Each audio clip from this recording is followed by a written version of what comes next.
Binatikos ng netizens ang isang content creator sa Negros Occidental na nanghambalos ng aso. Nagsorry naman ang lalaki at sinabing pang-content lang daw yun. Narito ang Frontline Report.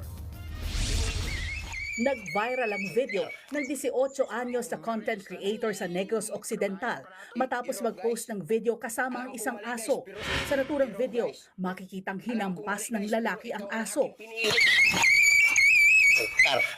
Sa lakas ng hampas, napaiyak ang kawawang aso. Nakarating sa animal rights advocate ang video na yan. Natunton ang lalaki sa video. Humingi ng dispensa ang content creator.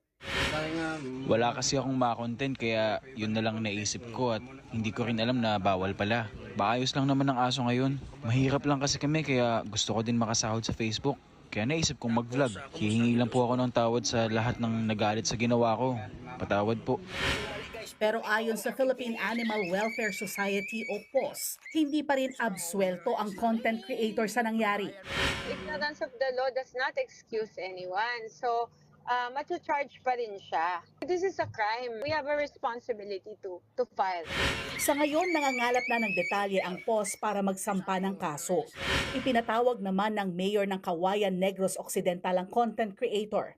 Ipinaliwanag sa kanya ang mga posibleng legal na kahihinatnan ng kanyang ginawa. Nagbabalita mula sa Frontline, Faye Tobias, News 5.